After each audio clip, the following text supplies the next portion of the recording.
Hey, it's Kasim with your daily Google News, and today we're going to be talking about Google's policies. We had a client, a prospect, that wanted us to sign an agreement that said that we would keep them 100% compliant all the time.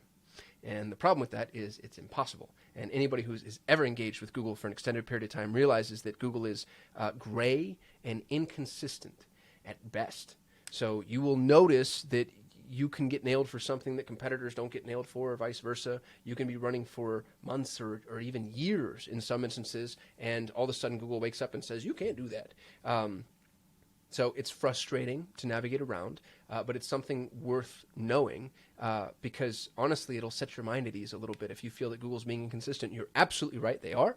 And there are some ways to make sure that you protect yourself, but the Google policies, as they are stated publicly, are wildly inconsistent and difficult to navigate. Now, there's a whole, so I have been told, there's a whole encyclopedia of policies on the back end that the Google folks have access to, and it's what, whatever Ivy League blowhard you end up having to deal with when you're walking through manual remediation. It's what they're looking at and going through. And so we know that there's what Google presents to us front facing, and then there's also what they have their team reviewing and using in order to kind of grade you and decide whether or not you can actually run. But I'm going to dive into some of the specifics here. First, I will link to this in the description of this video just so you have it. This is documentation on Google's policies. One thing to note is the policy manager. Make sure you go through this in your account. And I have mine pulled up just so you can see, Google has 13 of our ads disapproved for shocking content. 3 of them are disapproved for recreational drug use. And there's quite a few that Google has decided to poke at. I have a suspicion that some of these are being disapproved because people are reporting us, which you'll notice you can do, report an ad. So if you have a competitor that you really hate, you can report them if you want to. I don't discourage it. Or excuse me, I don't encourage it. I do discourage it. Don't be rats, y'all. Like, it's so hard for us to contend with this, as we're all in this together. If there's somebody's doing something wrong, absolutely report them. But don't be a jerk and just go reporting your competitors for fun, because that's not cool. But you'll notice that an overview of their policies will show you kind of the primary categories that Google is looking at. So prohibited content, this is stuff that Google just says, no, you're not going to advertise on the Google network if your content has anything to do with these categories. Prohibited practices, so these are things that you can't do if you want to advertise with Google. Restricted content and features, these are things that you can advertise, but Google puts some limits on. And then there's some technical issues that we have to contend with. These are just anchors, incidentally, on this page. They don't go to new pages. So the prohibited content, again, it gets really gray. So counterfeit goods, dangerous products or services, enabling dishonest behavior. I want to open this one up because you'll notice a term, non-exhaustive. And this non-exhaustive term is everywhere. Examples, non-exhaustive. So this is Google telling us, hey, we have a list of things that you can't do, but this is just, mild examples, and we can honestly nail you for anything that we want to nail you for. And interestingly, you'll have very legitimate businesses running things that they should be allowed to run, and because of certain search terms that they're utilizing, or content that appears on their page, or content that appears on their site that they're not even advertising via Google, it triggers some of Google's red flags. Now, I'm just going to pause here because I want to look at you.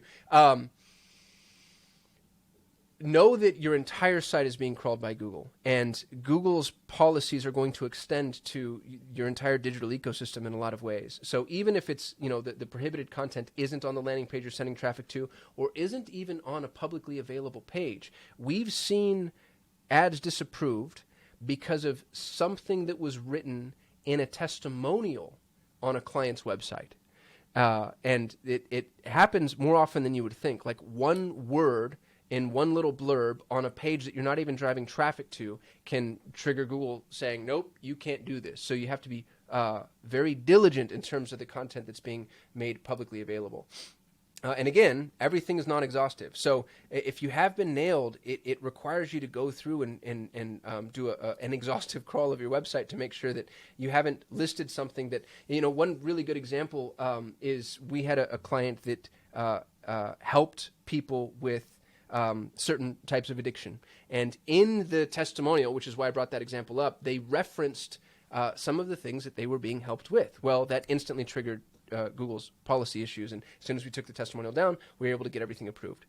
Enabling dishonest behavior. This one, again, it's really up to interpretation in some ways. Here's a bunch of non-exhaustive lists. I know I just went into this, but just the concept of this is it's open to interpretation as far as, who's allowing you to do what. We've had clients that have, tobacco alternatives, products that aren't tobacco-based, but they're meant to help people that are, struggling with that. And those have gotten disapproved just because of the way that they've been phrased. Inappropriate content, also very open to interpretation. And look at all these non-exhaustive lists. So Google is not giving you clear guidelines in terms of the content that you can't be using. You kind of have to go through and figure out exactly what it is. And in their policy issues, they provide you with a little bit of, what would I say, insight as to why you've been nailed, but they're not always, great at telling you exactly what's going on either. Oftentimes, you just have to have had experience with that particular issue or that particular industry to even begin to intuit what's going on. The prohibited practices, same thing. Everything here ends up being, non-exhaustive, and then also open to interpretation. Unfair advantage, for instance, malicious or unwanted software. This one I think is a lot more straightforward, but we've had clients that are in the SaaS space that for whatever reason in prompting a download, they end up, running afoul of Google. And so circumventing systems, this is one of my favorites because it's one that Google uses often. They don't want you to go around Google's rules. Well, a lot of the tools that you're using may appear to Google as trying to do that, and some of them are. But some of them, just from like a tracking perspective, might throw a flag in Google's eyes, and now you need to go, troubleshooting. They offer very little help when it comes to trying to figure out exactly how you'd go about doing that. Data collection and use is another really gray area where if you get caught up in this, it's now the burden of proof is on you. Misrepresentation, also very gray. The restricted content and features, this gets a little bit more open, but where Google allows you to advertise and where they don't, you kind of have to start to figure out where the boundaries are. And this isn't necessarily a beg forgiveness over ask permission situation, because what I have noticed is once you've been flagged by Google, you become exponentially more likely to be flagged. It's like they're watching you now. And it's important that you pay attention to trying to make sure that you don't show up on Google's radar from the outset. And if you have, then playing within the guidelines. This is why we don't take clients that are, too close to the line or have already crossed the line multiple times, and now they want us to come roll up an ad campaign for them, which I get calls for that all the time, by the way. Like, hey, you create the ad account, you create the website, you own the billing profile, and we'll just wire you money. And in my mind, I'm like, yeah, right. You've already gotten nailed. Now you're on Google's radar, and you want me to take the hit for you. Copyrights is another really important one because you might have permission to use, copyrighted content, but you need to tell Google about that. And that process always gets, it's hairy. It's not impossible, and we've been able to do it for really big brands. Financial services is another one that this one is really frustrating because there are some people that actually fall perfectly within Google's guidelines, and for whatever reason, they still continue to run afoul of Google. Editorial technical requirements. So this is honestly a little bit easier to deal with, but worth knowing about as far as what Google requires from a technical perspective. And I can see why it is that Google has been so gray, and I think a lot of it has to do with the fact that they don't always have the capability of defining everything in real time as it pertains to every single level of analysis. And so what they're basically doing is saying, hey, you can advertise with this as long as it's it's not bad, and then we're going to have to try to figure out what's bad together. And so you'll see that often to where you're sort of calibrating alongside Google. If you have a competitor that's getting away with it, don't allow that to embolden you. What I tell my clients is it's only a matter of time.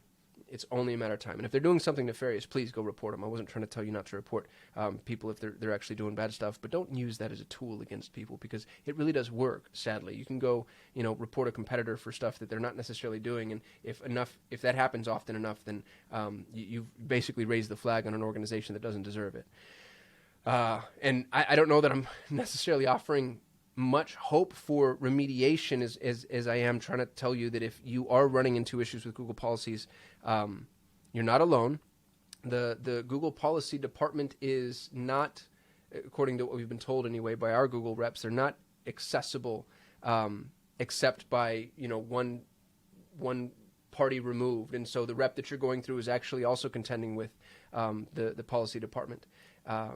So again, the take-home message here would be try to play it safe if at all possible, and do what you can to live inside the boundaries and rules that Google is offering. Because if you're in the gray at all, if you can afford not to be, it's great. And if you are, the minute you've been flagged, it becomes far more likely that you end up being flagged in the future. So I hope that this has been helpful. I'm going to include a link to this document in the description of this video just so you have it.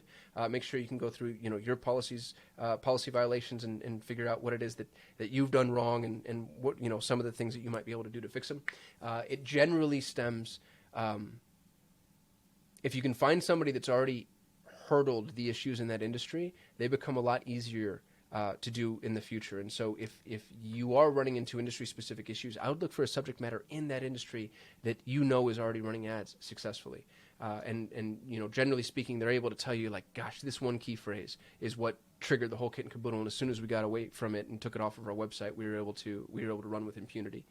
That's all I got. Like, comment, subscribe, and I'll see you in the next video. Thank you so much for watching. If you enjoyed the video, please give us a thumbs up. That lets YouTube know we actually know what we're doing. We shoot a video every single day, so if you want to be notified, hit that subscribe button. And if you have any input, don't hesitate to hit us up in the comments. We'd love to hear from you. We get very little human interaction. Thanks for supporting our channel, and hopefully I'll see you tomorrow.